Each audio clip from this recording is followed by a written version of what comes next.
sir. Attention. Ready. Ready, sir. Ready, sir.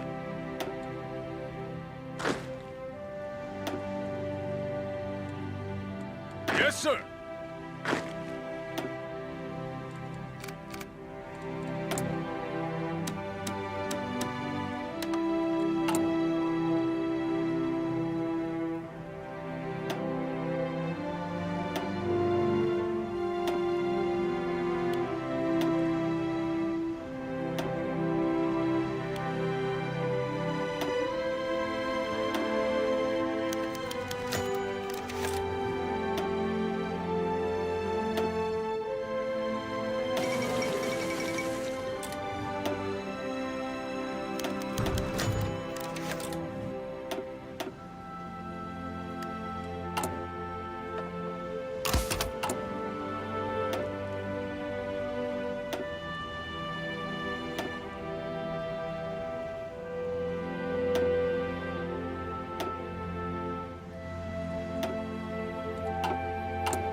All in.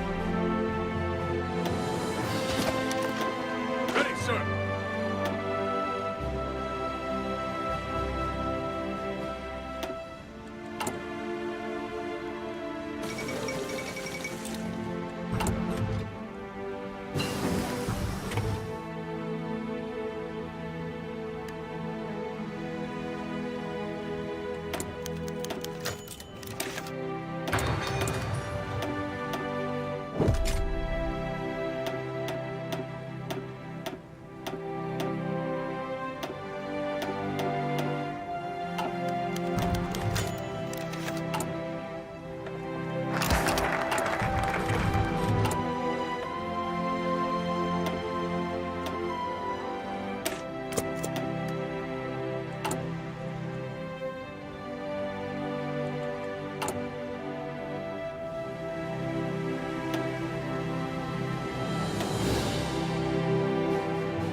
Ready, sir.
Professor has come back from his third and greatest journey.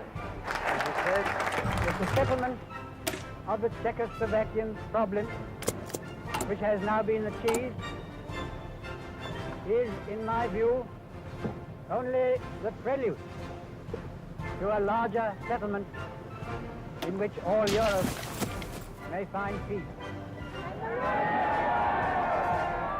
This morning, I had another talk with the German Chancellor, Herr Hitler.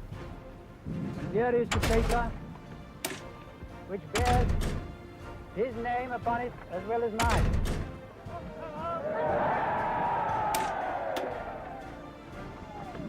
Some of you perhaps have already heard what it contains, but I would just like to read it to you.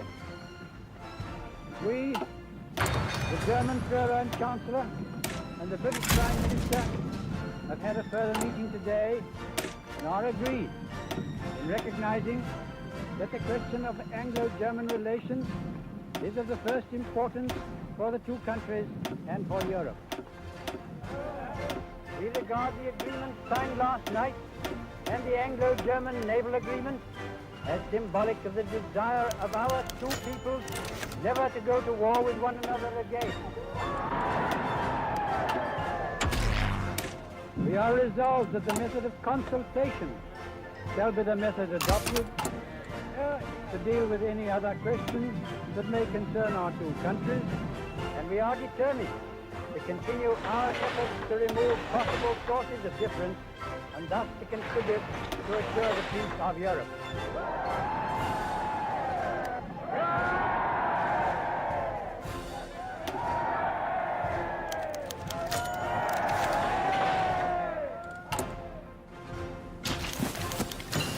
All in.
sir.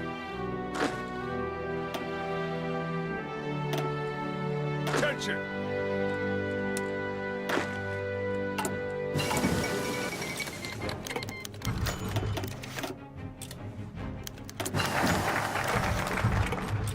I am speaking to you from the Cabinet Room at 10 Downing Street.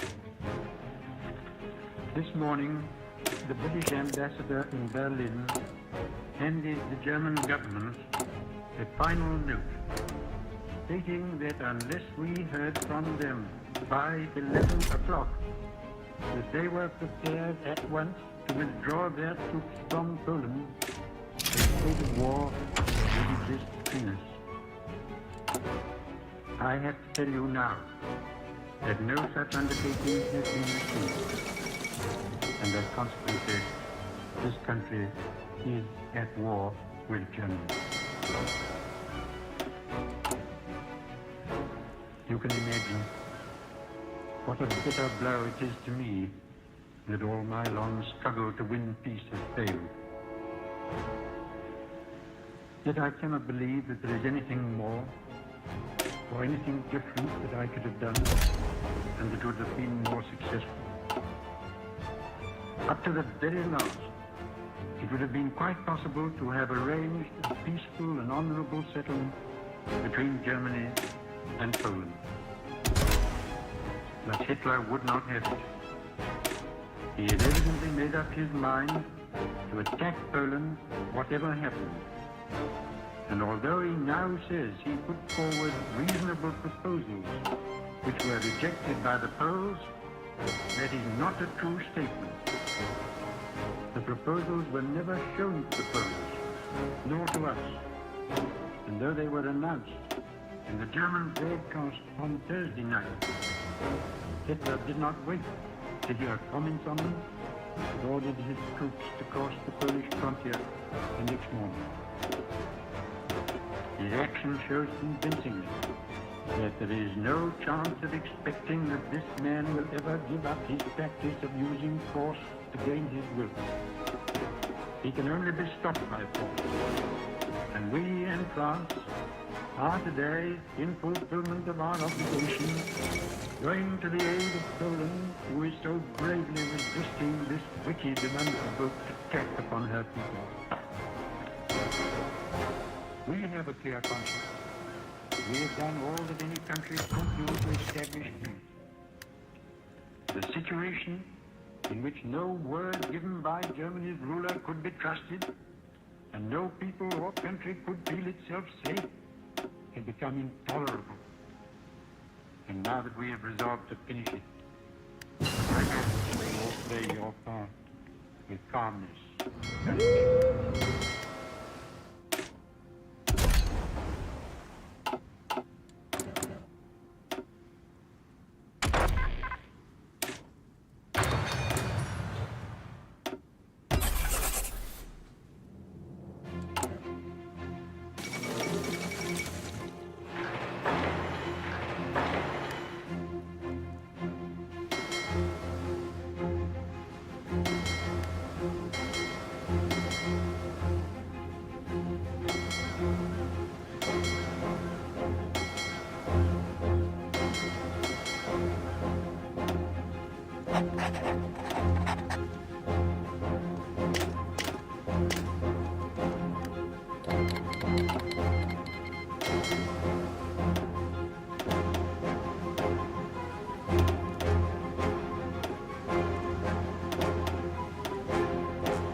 Mr. Speaker.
Ready.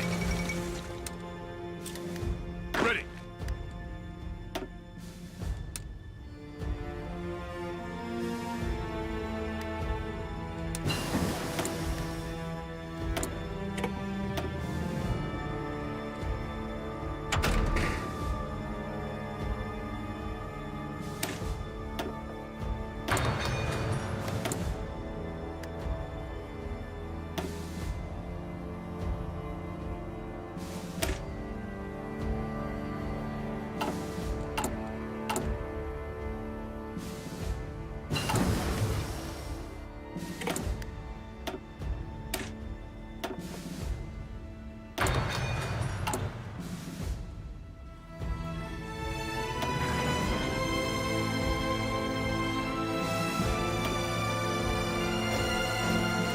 Ready, sir.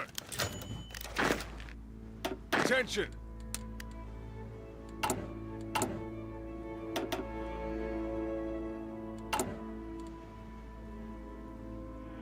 This was a great trial of strength between the British and German air forces. Can you conceive a greater objective for the Germans in the air than to make evacuation from these beaches impossible? And to sink all these ships, which were displayed almost to the extent of thousands. Could there have been an objective of greater military importance and significance for the whole purpose of the war than this? They tried hard, and they were beaten back. They were frustrated in their task. We got the army away, and they have paid fourfold for any losses which they have inflicted. Sir, when we consider how much greater would be our advantage in defending the air above this island against an overseas attack, I must say that I find in these facts a sure basis upon which practical and reassuring thoughts may rest. I will pay my tribute to these young airmen. The great French army was very largely, for the time being, cast back and disturbed by the onrush of a few thousands of armored vehicles. May it not also be that the cause of civilization itself will be defended by the skill and devotion of a few thousand airmen? There never has been, I suppose, in all the world, in all the history of war, such an opportunity for use. The Knights of the Round Table, the Crusaders, all fall back into the past. Not only distant, but prosaic. These young men going forth every morn to guard their native land and all that we stand for, holding in their hands these instruments of colossal and shattering power, of whom it may be said that every morn brought forth a noble chance, and every chance brought forth a noble night. To deserve our gratitude, and to all the brave men, in so many ways and on so many occasions, are ready and continue ready to give life and all to their native land. And nevertheless, our thankfulness at the escape of our army and so many men whose loved ones have passed through an agonizing week, but not blind us to the fact that what happened in France and Belgium is a colossal military disaster. The French army has been weakened, the Belgian army has been lost, a large part of those fortified lines upon which so much faith had been reposed is gone. Many valuable mining districts and factories have passed into the enemy's possession. Whole of the channel in his hands, and all the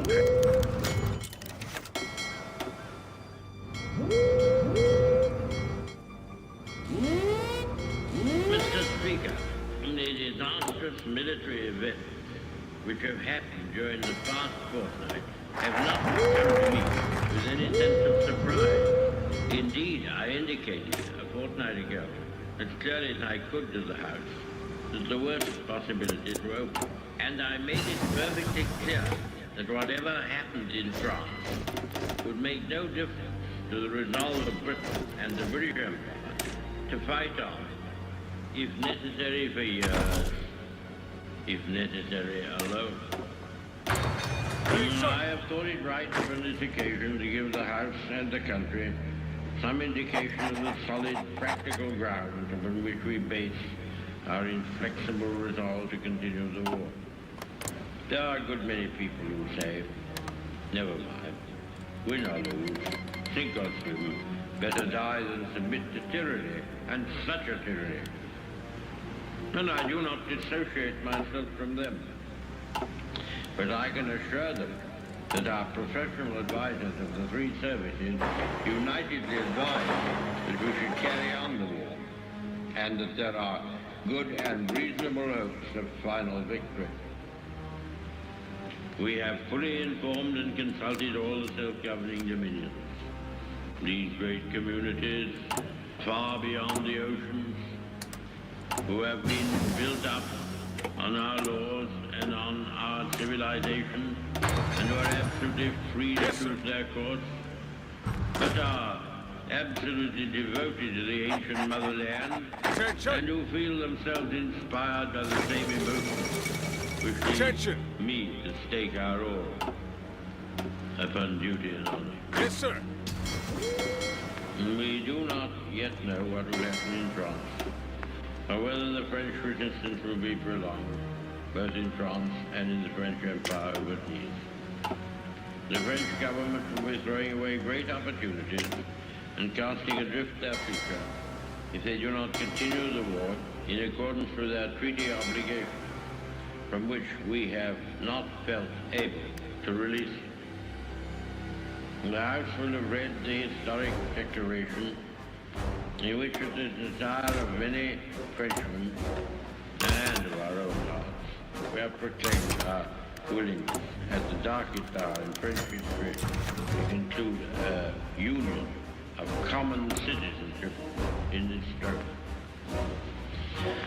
However matters may go in France, or with the French government, or other French governments, we in this island and in the British Empire will never lose our sense of comradeship with the French people.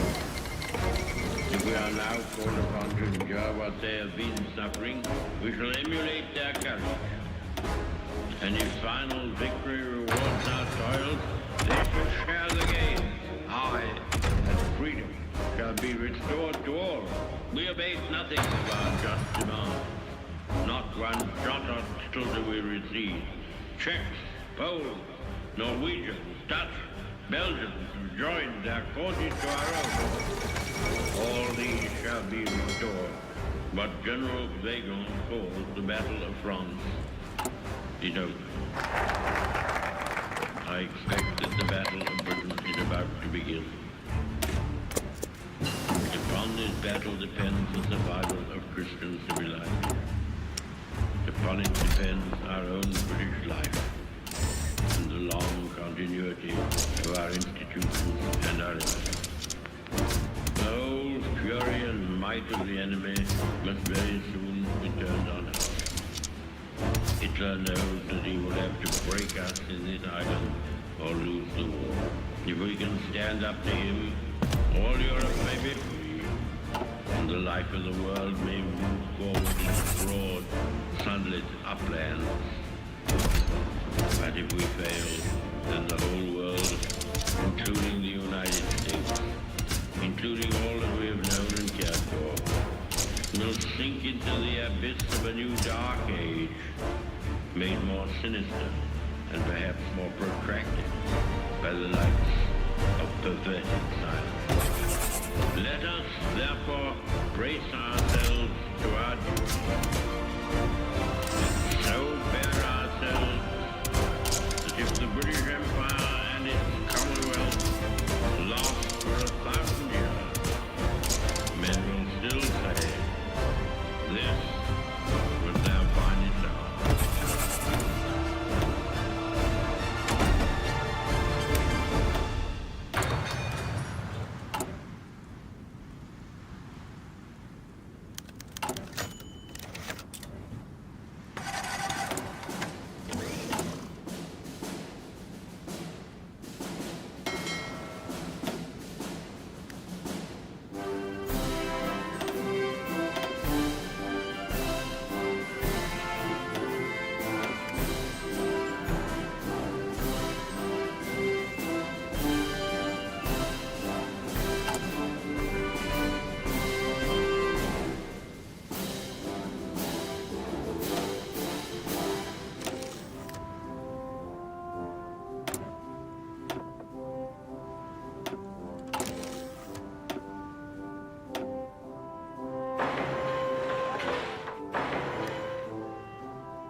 All in?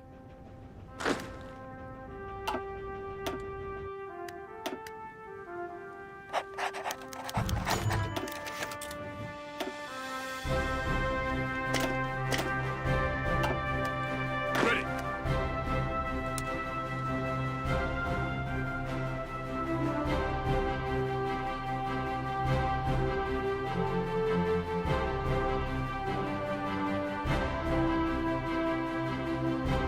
Ready. Yes, sir.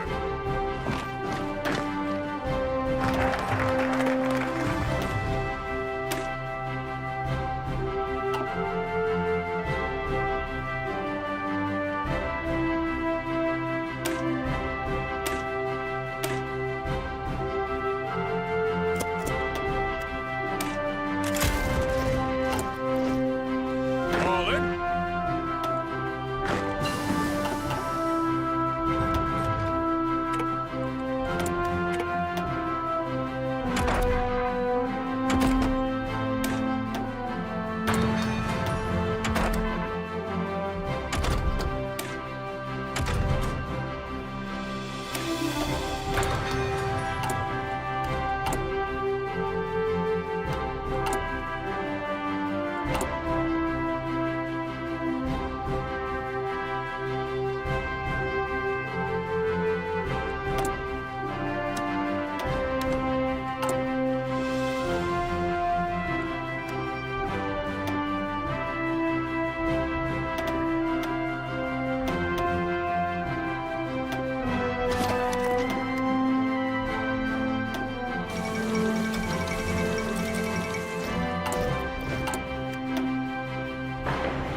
sir.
Attention!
Attention! Attention!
sir. Yes, sir.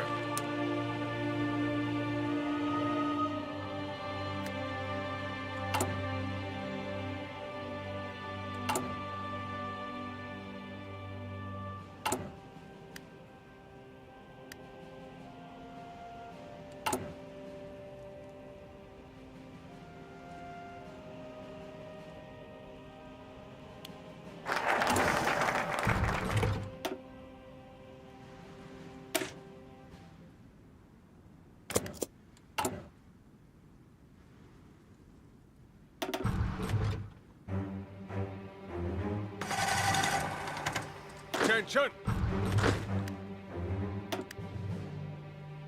Ready! All in!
All in!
Attention!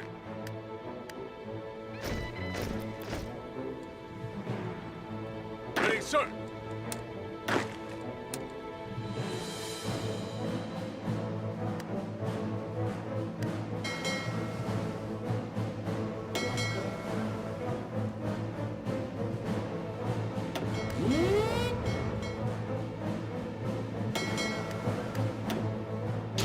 Ready, sir!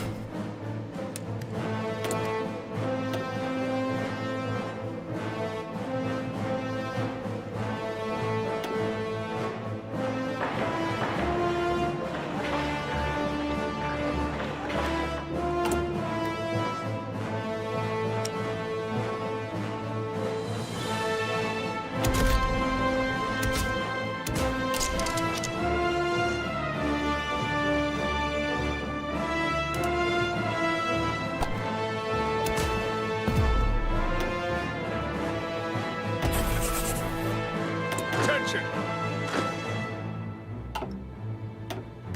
Yes, sir! Yes, sir!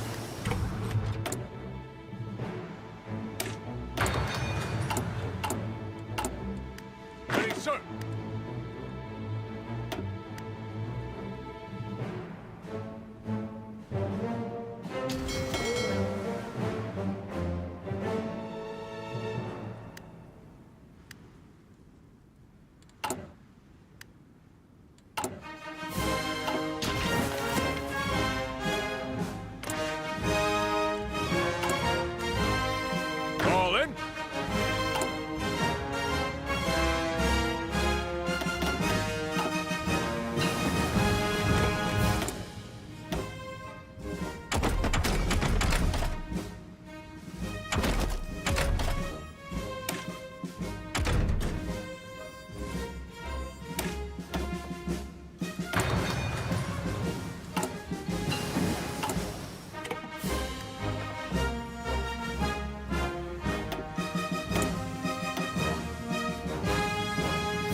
of the House of Representatives.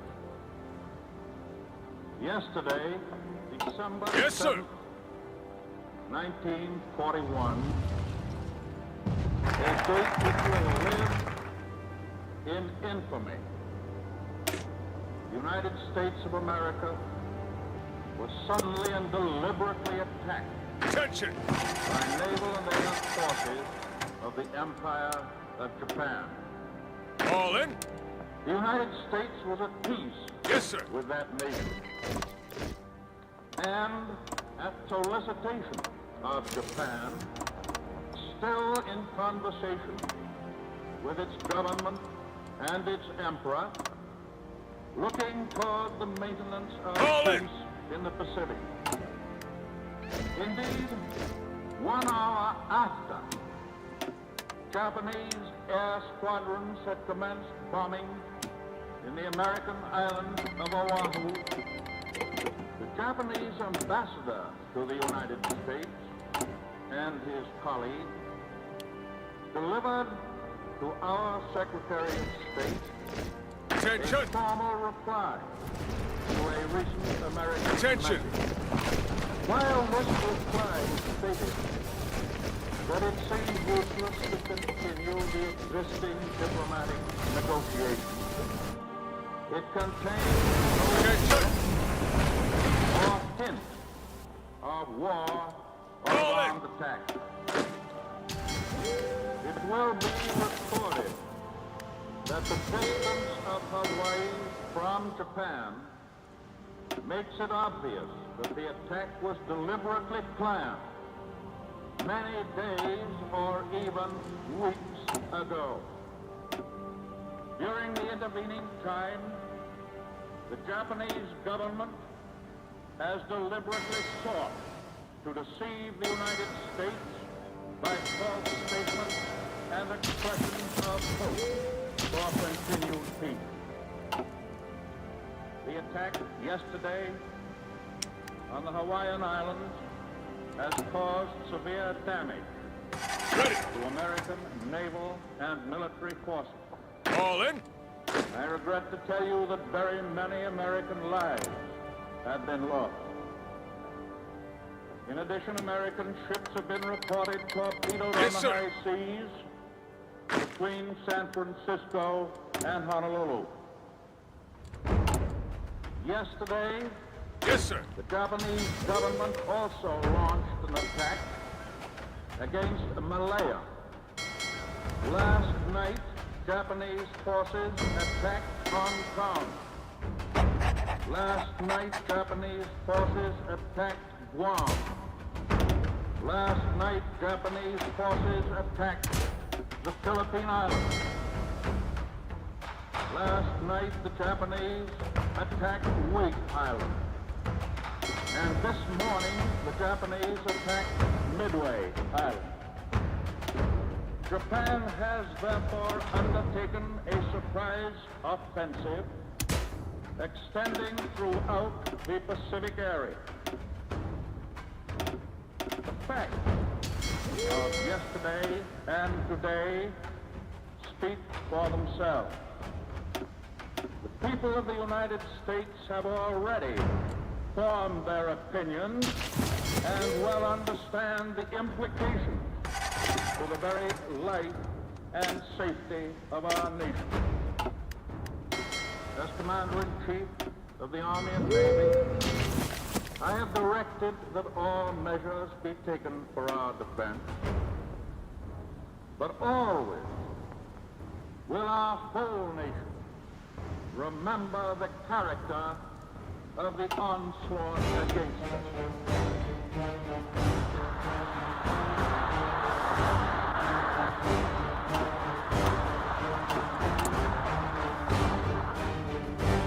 No matter how long it may take us to overcome this premeditated invasion, the American people in their righteous might will win through to absolute victory.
on, move out! Ready!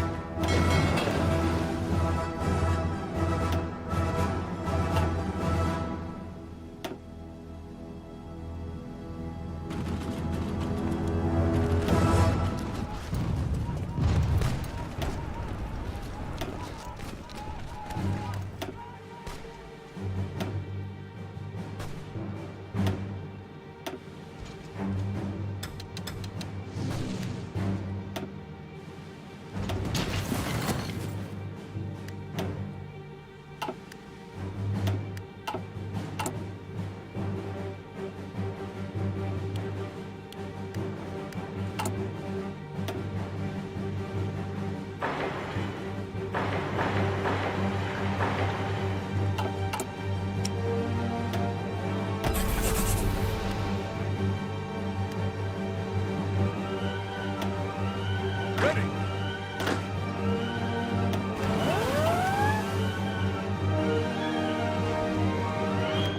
Attention!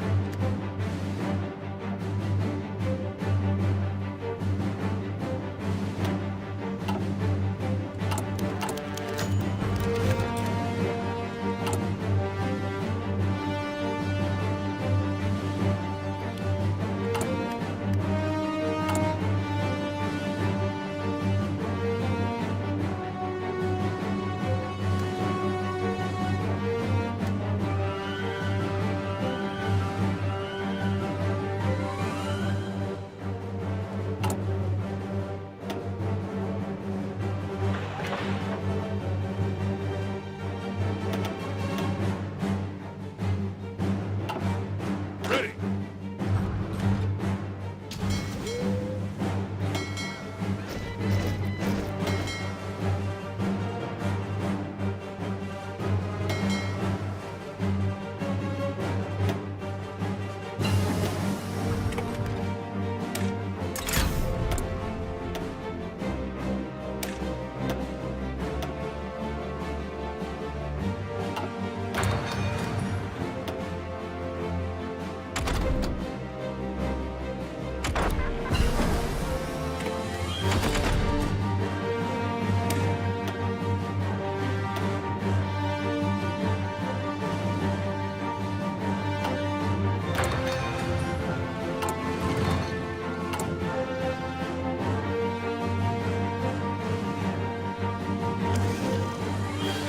Ready, sir! Attention! All in!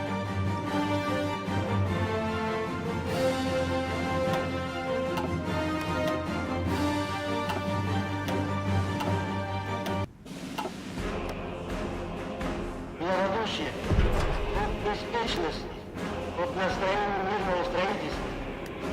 Вполне понятно, что в военное время, но пагубно в настоящее время, когда война коренным образом изменила положение. Как жесток иной, он ставит своей целью охват наших земель, порядок нашим потом. Охват нашего злой нашей нефти, порядок нашим трудом. Он ставит своей целью расположение власти помещиков, восстановление царизма, разрушение национальной культуры и национальной государственности русских, украинцев, белорусов, литовцев, латышей, эстонцев, узбеков, татар, молдаван, русин, армян, азербайджанцев и других слабых островов Советского Союза. Их аннулирование, их превращение врагов немецких князей и баронов приведет таким образом к жизни и смерти советского государства, к жизни и смерти народа СССР.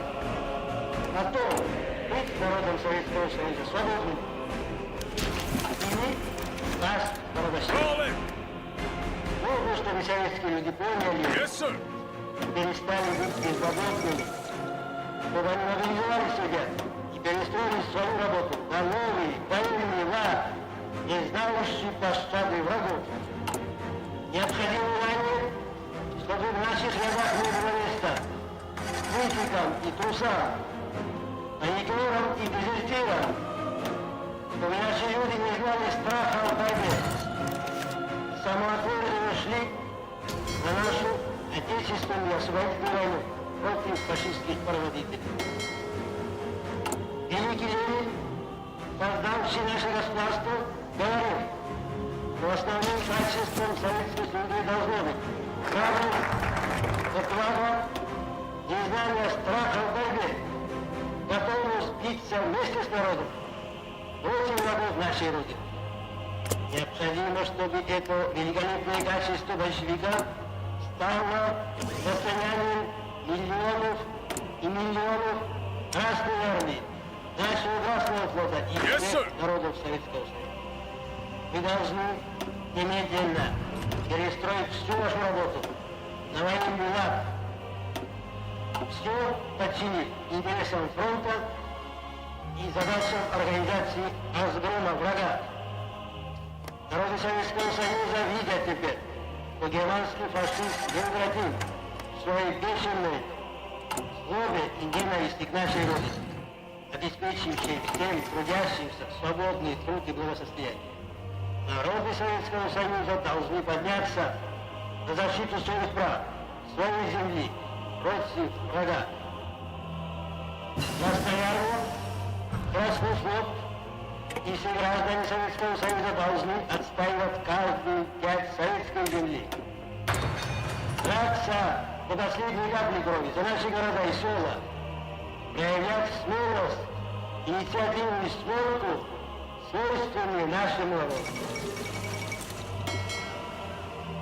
Мы должны организовать всестороннюю помощь Красной Армии, обеспечить усиленное пополнение ее рядов, обеспечить ее снабжение всем необходимым, организовать быстрое продвижение транспортов с войсками и военным грузом, широкую помощь раненым. Мы должны укрепить тыл Красной Армии, подчинить интересам этого дела всю свою работу, обеспечить усиленную работу всех предприятий, производить больше и то, пулеметов, орудий, патронов, снарядов, самолетов, организовать охрану заводов, электростанций, телефонные и телеграфные связи, наладить местную противовоздушную оборону. Мы должны организовать беспощадную борьбу со всякими организаторами цела, дезертирами, паникерами, распространителями слухов, уничтожать шпионов, диверсантов, вражеских парашютистов, оказывая во всем этом быстрое содействие нашим истребительным батальонам. Нужно иметь в виду, что враг коварен, хитер, помнит в обмане и распространении ложных слухов. Нужно учитывать это и не поддаваться на провокацию. Нужно немедленно признавать суду военного трибунала тех, кто своим паникерством и трусостью решает на дороге, не взирая на лица. И вынуждены отходить частей Красной Армии, нужно уравнять весь подвижный железнодорожный состав, не оставлять врагу ни одного паровоза, ни одного вагона, не оставлять противнику ни килограмма хлеба, ни литра горючего. Колхозники должны ударять весь скот, и сдавать под сохранность государственного органа для выручки в тыловые районы. Собственное имущество, в том числе цветные металлы, хлеб и горючее, которые не могут быть вывезены, должно безусловно уничтожать.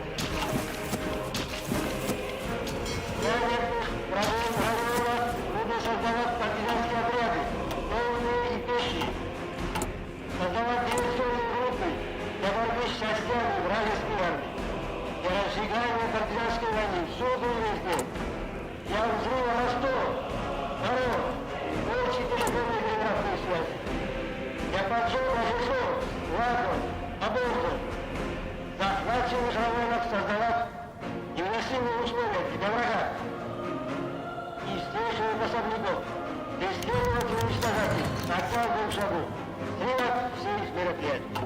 Войну с фашистской Германией нельзя считать войной обычной. Она является не только войной между двумя армиями, она является вместе с тем великой войной всего советского народа против немецко-фашистских войск. Всенародной отечественной войны против фашистских угнетателей является не только ликвидация опасности, нависшей над нашей страной, но и помощь всем народам Европы, стоящим под игом германского фашизма. Этой освободительной войны мы не будем одиноки. Этой великой войны мы будем иметь верных союзников и народов Европы и Америки, в том числе в лице германского народа, порабощенного гитлеровскими заправилами. Наша война за свободу нашего Отечества зовется борьбой народов Европы и Америки за их независимость, за демократические свободы. Это будет единый фронт народов, стоящих за свободу против порабощения и угрозы порабощения со стороны фашистских армий Гитлера. В этой связи историческое выступление премьера Великобритании господина Черчилля по помощи Советскому Союзу и декларация правительства Соединенных Штатов Америки по готовности оказать помощь нашей стране, которые могут вызвать лишь чувство благодарности в сердцах народов Советского Союза, являются вполне понятными и показательными.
Attention!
Yes, sir.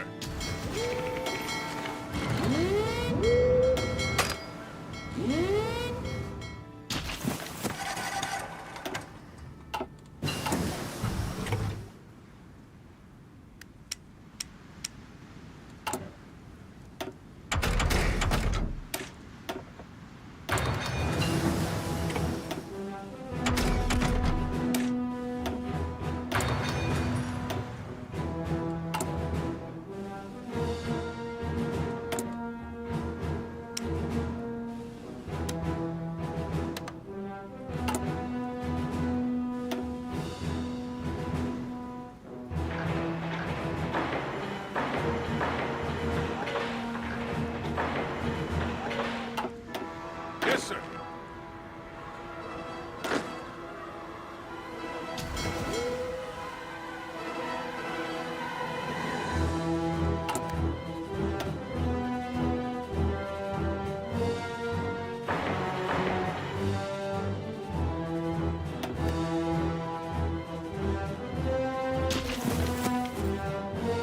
All in.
Attention.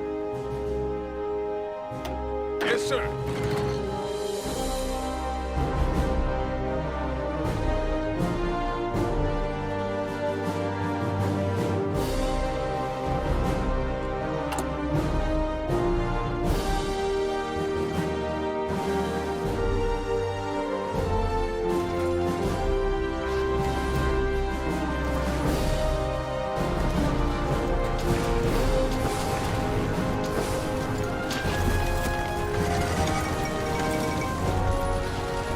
Ready. Move out. Move out. Retreat.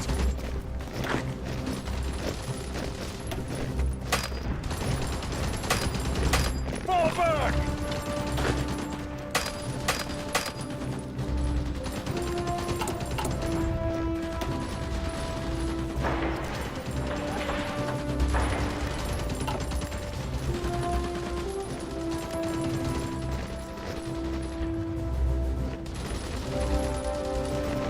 All in. Move out.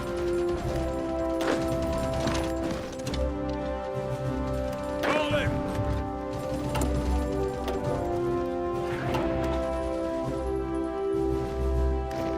Ready.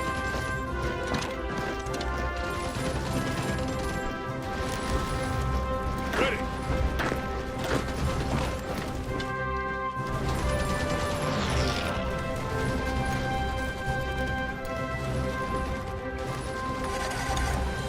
Yes, sir. Move out. Move out. Attention. Yes, sir. Yes, sir.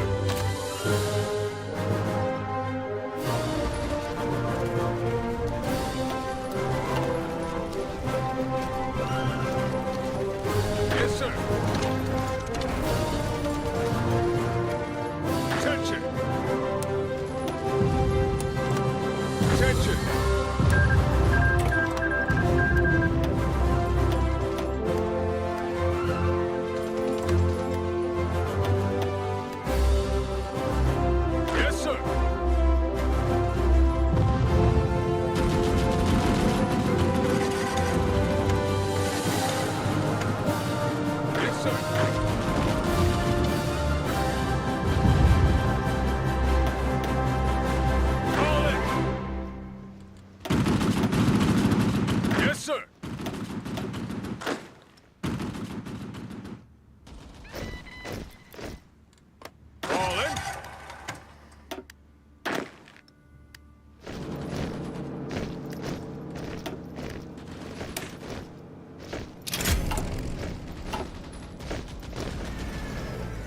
Attention!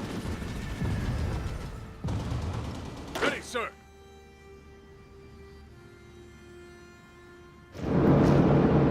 Yes, sir!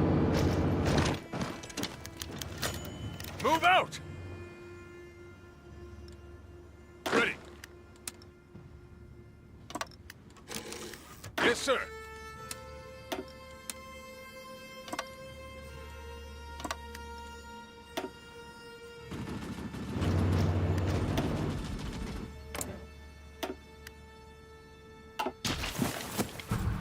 All in.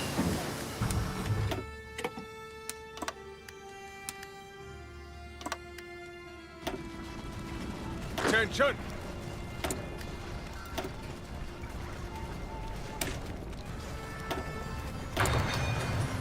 Keep on attacking.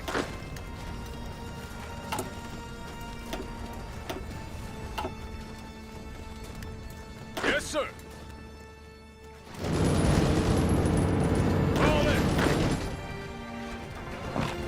Move out!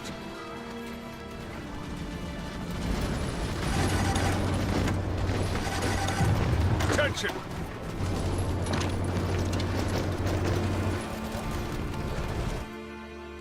Attention! Ready! Move out!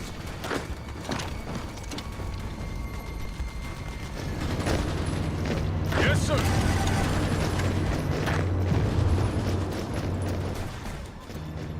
Attention! Ready! Ready! Move out!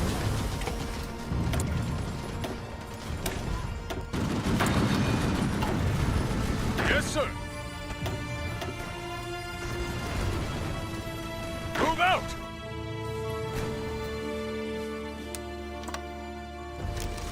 All in!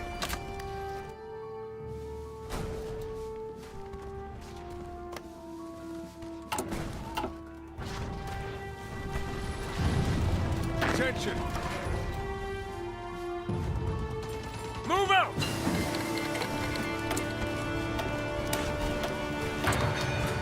All in!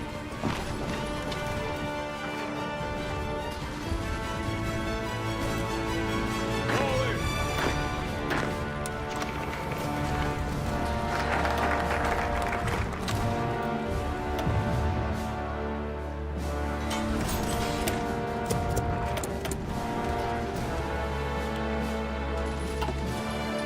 Ready, sir!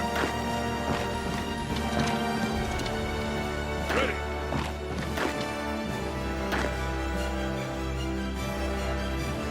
Attention! Move out! Ready!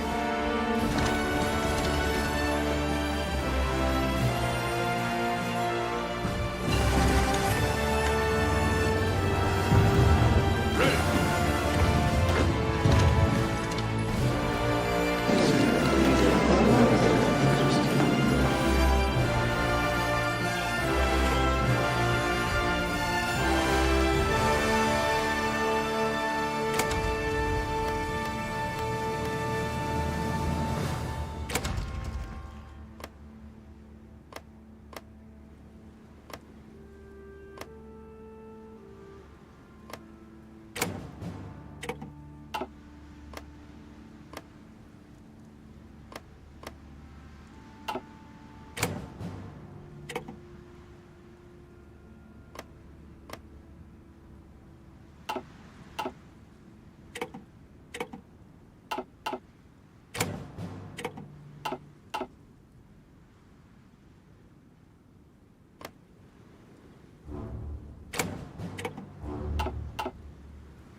Today the guns are silent. victory has been won. The skies no longer rain death. The seas bear only commerce. Men everywhere walk upright in the sunlight. The entire world lies quietly at peace. The holy mission has been completed. And in reporting this to you, the people, I speak for the thousands of silent lips, forever stilled among the jungles and the beaches and in the deep waters of the Pacific, which mark the way. I speak for the unnamed brave millions homeward bound to take up the challenge of that future which they did so much to salvage on the brink of disaster. As I look back on the long, tortuous trail from those grim days of Bataan and Corregidor, when an entire world lived in fear, when democracy was on the defensive everywhere, when modern civilization trembled in the balance, I thank a merciful God that He has given us Fall in! the courage and the power from which to move victory. We have known the bitterness of defeat and the exaltation of triumph. And from both, we have learned there can be no turning back. We must go forward to preserve in peace what we won in war. Ready, sir! A new era is upon us. Even the lesson of victory itself brings Ready.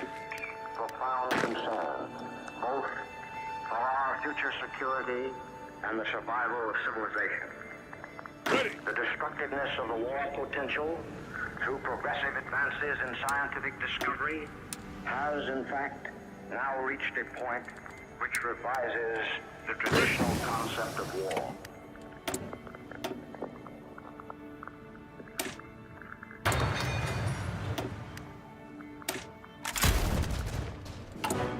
Men since the beginning of time have sought peace. Various methods through the ages have been attempted to devise an international process to prevent or settle disputes between nations. From the very start, workable methods were found insofar as individual citizens were concerned. But the mechanics of an instrumentality of larger international scope have never been successful. Military alliances, balances of power, leagues of nations, all in turn failed, leaving the only path to be by way of the crucible of war. The utter destructiveness of war now works out this alternative.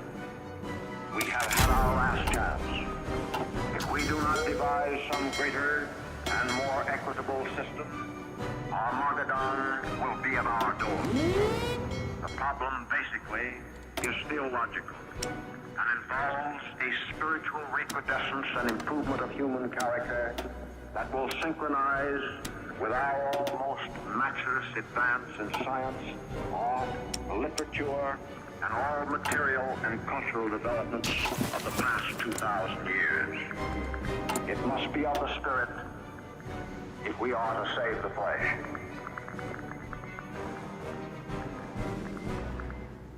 We stand in Tokyo today, reminiscent of our countryman Commodore Perry 92 years ago. His purpose was to bring to Japan an era of enlightenment and progress by lifting the veil of isolation to the friendship, trade, and commerce of the world. But alas, the knowledge thereby gained of Western science was forged into an instrument of oppression and human enslavement.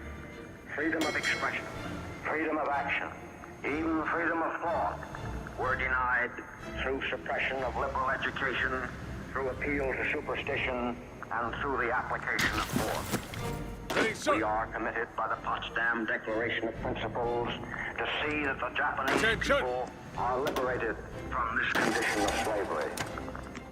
It is my purpose to implement this commitment just as rapidly as the armed forces are demobilized Ready. and other essential steps taken to neutralize the war potential. All in. The energy of the Japanese race, if properly directed, will enable expansion vertically rather than horizontally. If the talents of the race are turned into constructive channels, the country can lift itself from its present deplorable state into a position of dignity. Attention. To the Pacific Basin Ready. has come the vista of a new, emancipated world. Today, freedom is on the offensive. Democracy is on the launch. Today, in Asia as well as in Europe, unshackled peoples are tasting the full sweetness of liberty, the relief from fear. In the Philippines, America has evolved a model for this new free world of Asia. In the Philippines, America has demonstrated that peoples of the East and peoples of the West may walk side by side in mutual respect and with mutual benefit. The history of our sovereignty there has now the full confidence of the East. And so, my fellow countrymen, today I report to you that your sons and daughters have served you well and faithfully with the calm, deliberate, determined fighting spirit of the American soldier and sailor, based upon a tradition of historical traits as against the fanaticism of an enemy supported only by mythological fiction. Their spiritual strength and power has brought us through to victory. They are homeward bound. Take care of them.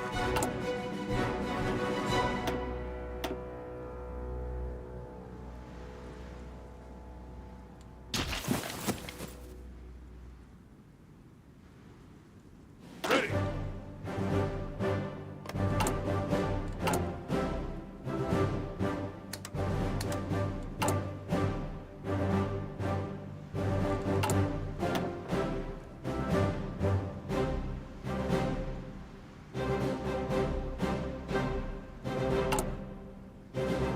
All in.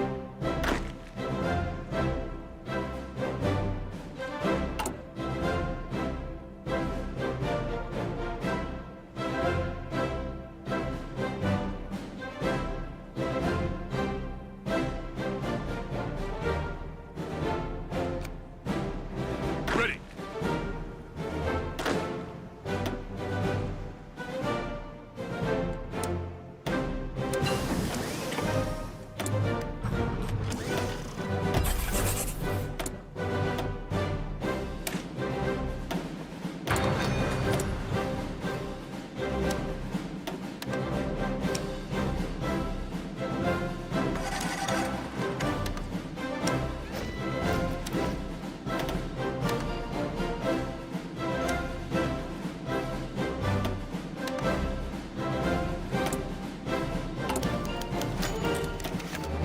Ready.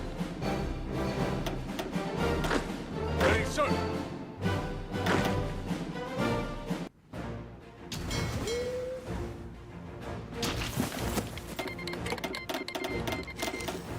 Soldiers, sailors, and airmen of the Allied Expeditionary Force. You are about to embark upon the great crusade toward which we have striven these many months. The eyes of the world are upon you. The hopes and prayers of liberty-loving people everywhere Yes, sir. march with you. In company with our brave allies and brothers in arms on other fronts, Yes, sir. we will bring about the destruction of the German war machine, the elimination of Nazi tyranny over the oppressed peoples of Europe, Attention. and security for ourselves in a free world. Your task will not be an easy one. Your enemy is well-trained, Yes, sir. well-equipped, and battle-hardened. He will fight savagely. But this is the year 1944. Much has happened since the Nazi triumph of Yes, sir. 1940-41. the United Nations have inflicted upon the Germans great defeats in open battle, man to man. Our air offensive has seriously reduced their strength in the air and their capacity to wage war on the ground. Our home front has given us an overwhelming superiority in weapons. This is a talk on national security, because the nub of the whole purpose of your president is to keep you now and your children later and your grandchildren much later out of a last-ditch war for the preservation of American independence and of all the things that American independence means to you and to me and to ours. Never before since Jamestown and Plymouth Rock has our American civilization been in such danger as now. The Nazi masters of Germany have made it clear that they intend not only to dominate all life and thought in their own country, but also to enslave the whole of Europe, and then to use the resources of Europe to dominate the rest of the world.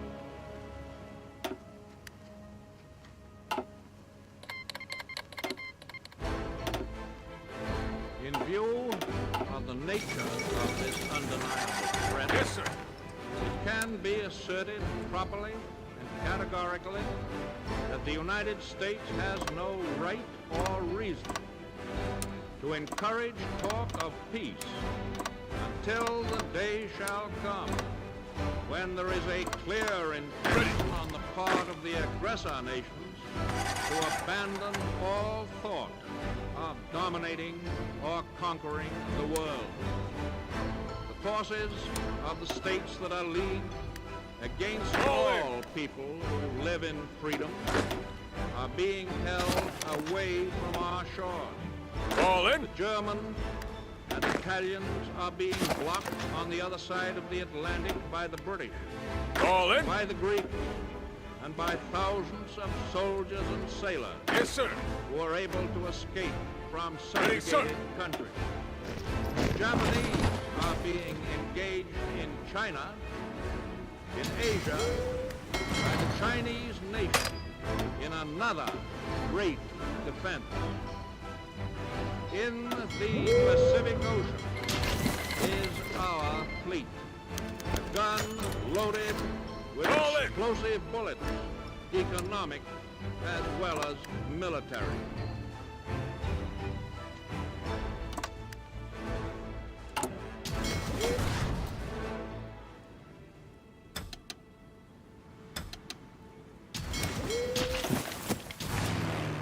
Frankly and definitely, there is danger ahead. Danger against which we must prepare. But we well know that we cannot escape danger or the fear of it by crawling into bed and pulling the covers over our heads. Germany has said that she was occupying Belgium to save the Belgians from the British.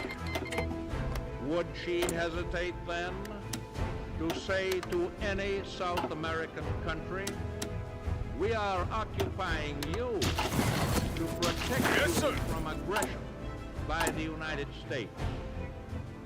Belgium is being used as an invasion base against Britain, now fighting for its life. Any South American country in Nazi hands would always constitute a jumping-off place for German attack on any one of the other republics of this hemisphere. We think of Hawaii as an outpost of defense in the Pacific, yet the Azores are closer to our shores in the Atlantic than Hawaii is on the other side. Yes, sir.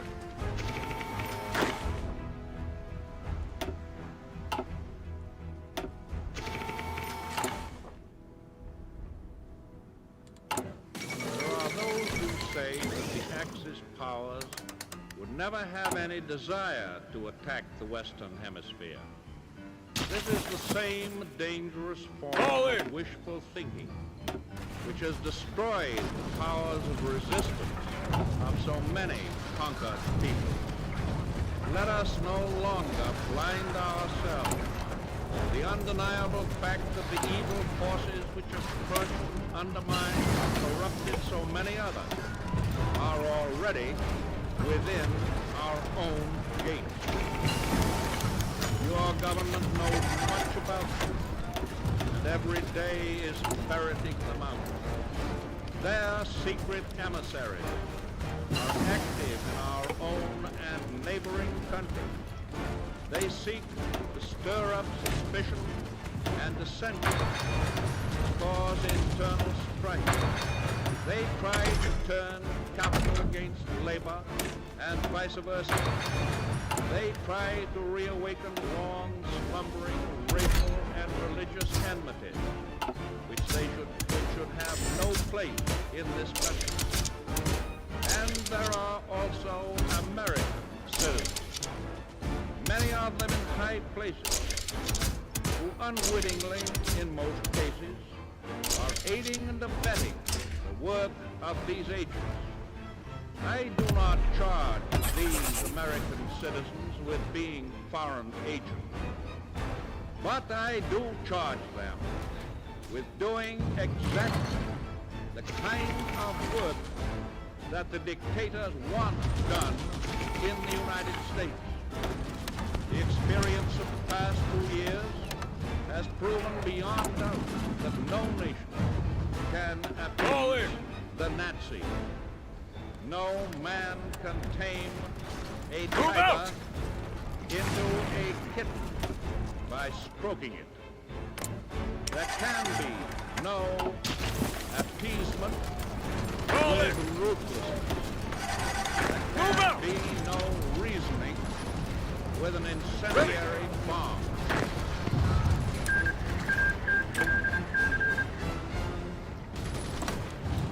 All in.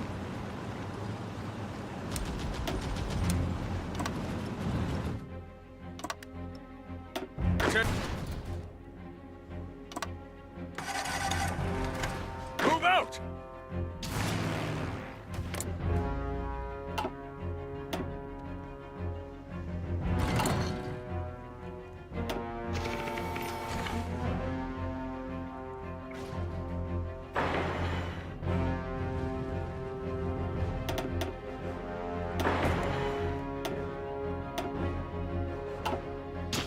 Let them have it!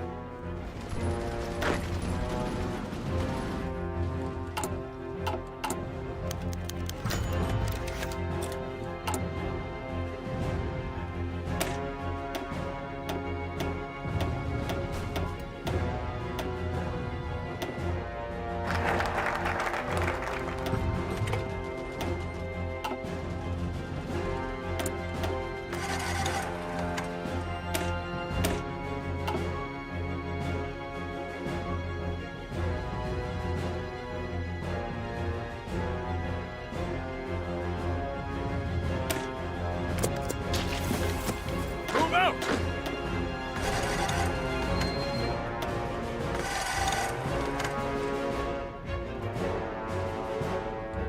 Yes, sir. Keep on moving. Pushing them back, sir.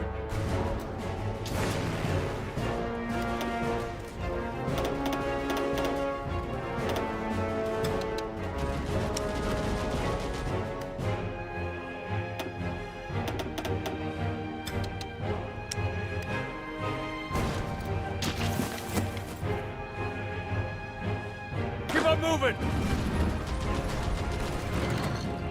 Yes, sir! All in?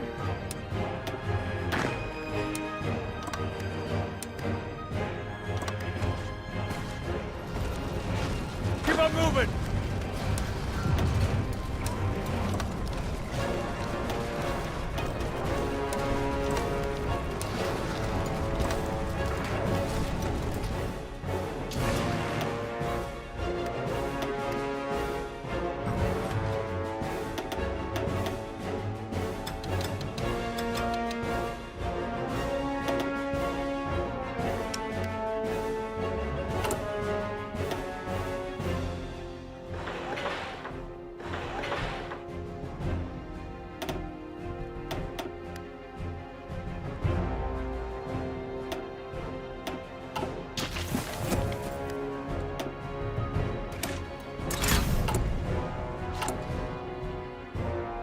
sir.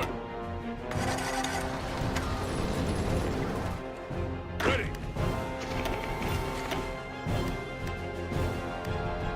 Ready. Ready, sir.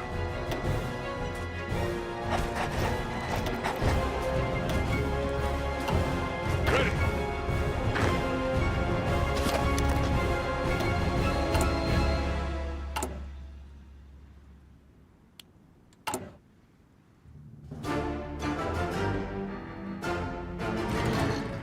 All in.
Attention!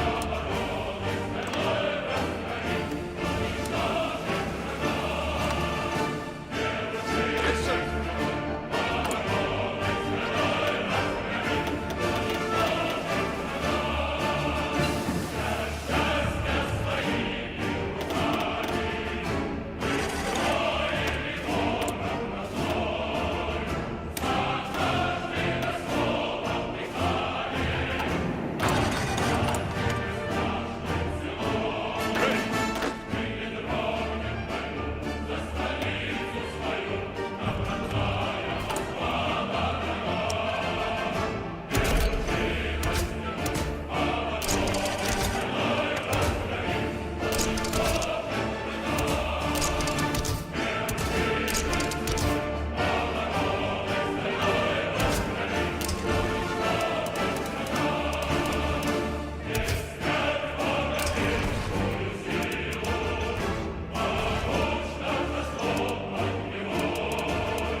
Attention!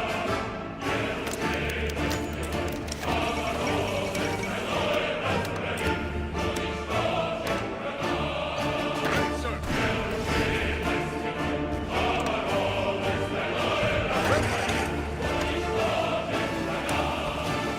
Ready.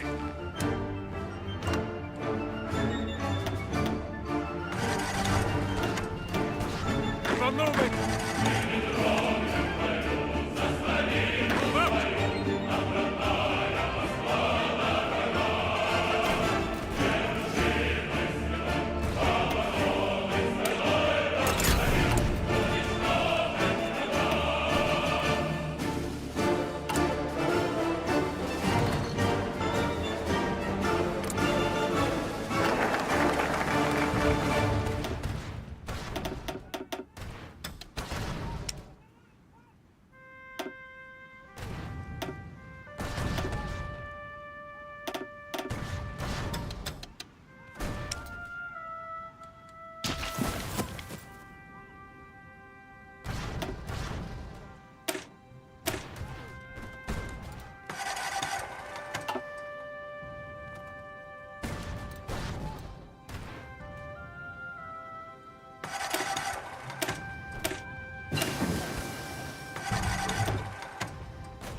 fire! All in! All in! Move out!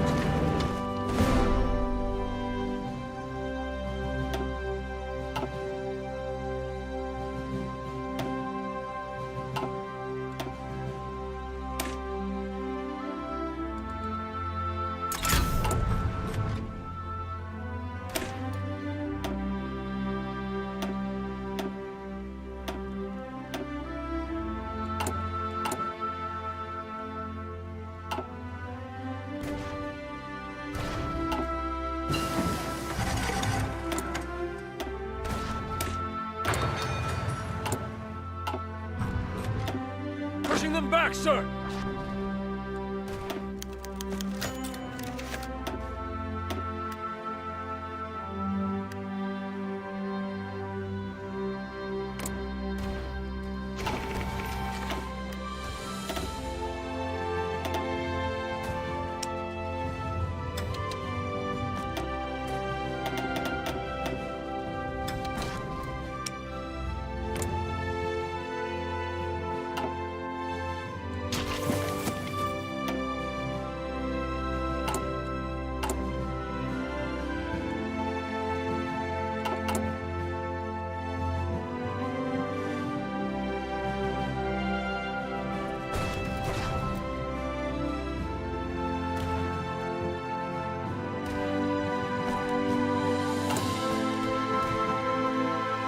Move out!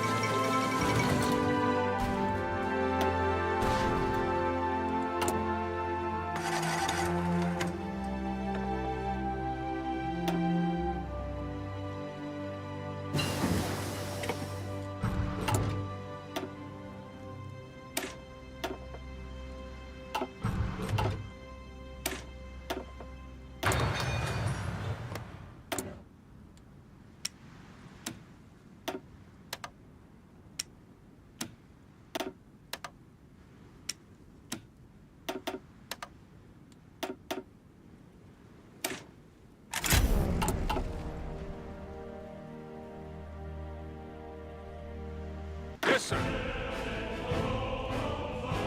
Товарищи красноармейцы и краснофлотцы, Ready! сержанты и старшины, офицеры армии и флота, Attention! генералы Yes, sir! и адмиралы, товарищи рабочие и работницы, колхозники и колхозницы, работники науки, техники и искусства, служащие советских учреждений и предприятий. Боевые друзья, от имени и по поручению советского правительства и Всесоюзной коммунистической партии большевиков приветствую и поздравляю вас с великой победой над германским империализмом. Сегодня столица нашей Родины Москва от имени Родины чествует доблестных советских воинов, одержавших эту победу. Сегодня воины-победители нанесут по улицам Москвы и мимо всех щитов Кремля свои боевые знамена, покрытые бессмертной славой многочисленных побед. 4 года назад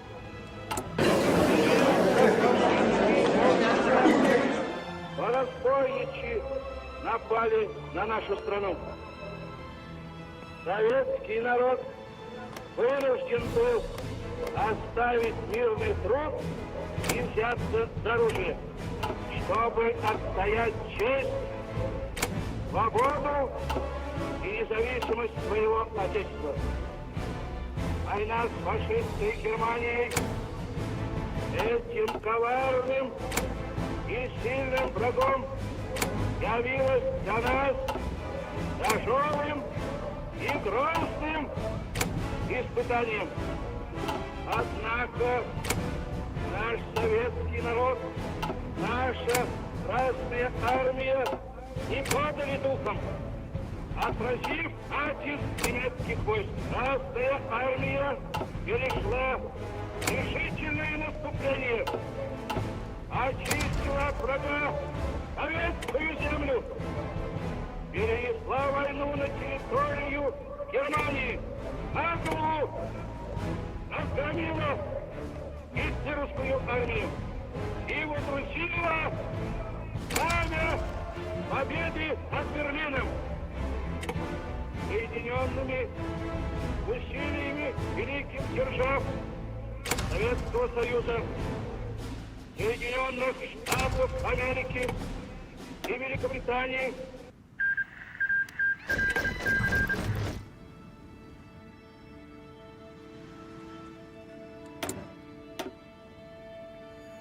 My fellow countrymen, Ready, sir. today the guns are silent. A great tragedy has ended. A great victory has been won. The skies no longer rain death. The seas bear only colors. Men everywhere walk upright in the sunlight. The entire world lies quietly at peace.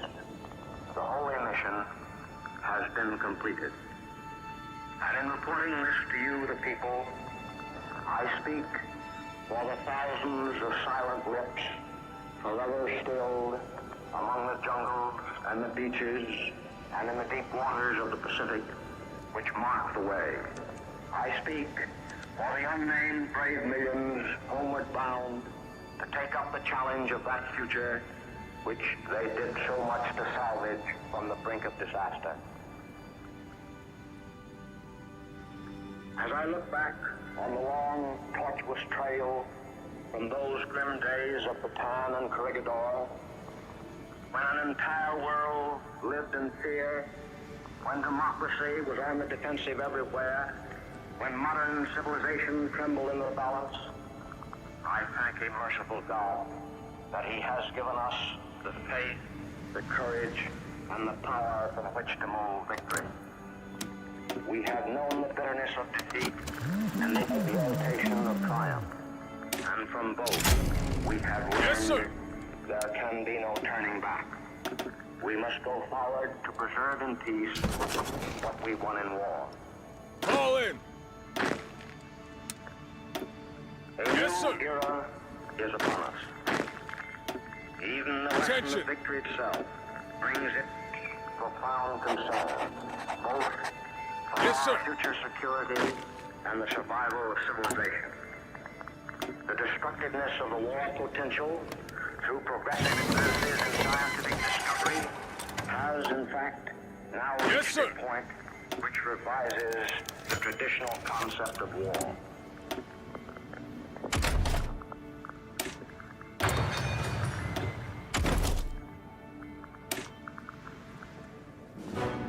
Men, since the beginning of time, have sought peace. Various methods through the ages Yes, have sir. been attempted to devise an international process to prevent or settle disputes between nations. From the very start, workable methods were found insofar as individual citizens were concerned. Ready, sir. But the mechanics of an instrumentality of larger international scope have never been successful. Military alliances, balances of power, leagues of nations, all in turn failed, leaving the only path to be by way of the crucible of war. The utter destructiveness of war now blots out this alternative. We have had our last chance. If we do not devise Attention. some greater and more equitable system, Armageddon will be at our door. The problem, basically, is theological. Attention. It involves a spiritual recrudescence and improvement of human character that will synchronize with our almost matchless advance in science, art, literature, and all material and cultural developments of the past 2,000 years. It must be of the spirit if we are to save the flesh.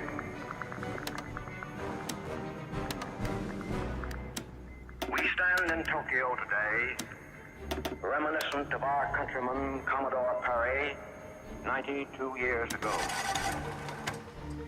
His purpose was to bring to Japan an era of enlightenment and progress by lifting the veil of isolation to the friendship, trade, and commerce of the world.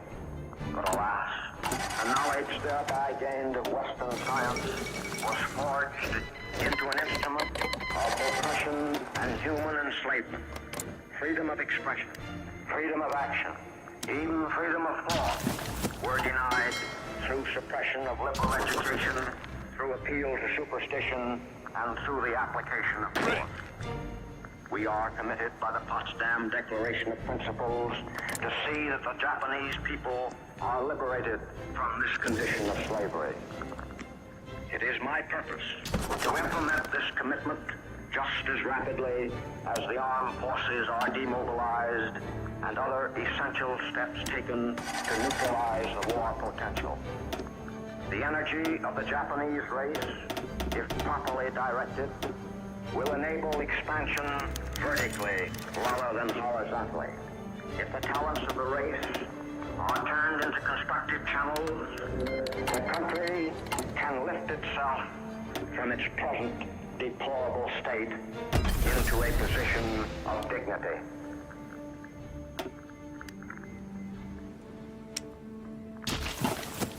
To the Pacific Basin has come the vista of a new, emancipated world. Today, freedom is on the offensive. Democracy is on the march. Today, in Asia as well as in Europe, unshackled peoples are tasting the full sweetness of liberty, the relief from fear. In the Philippines, America has evolved a model for this new free world of Asia. In the Philippines, America has demonstrated that peoples of the East and peoples of the West may walk side by side in mutual respect and with mutual benefit.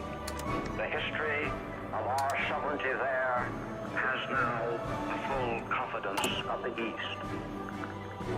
And so, my fellow countrymen, today I report to you that your sons and daughters have served you well and faithfully with the calm, deliberate, determined fighting spirit of the American soldier and sailor, based upon a tradition of historical traits as against the fanaticism of an enemy supported only by mythological fiction.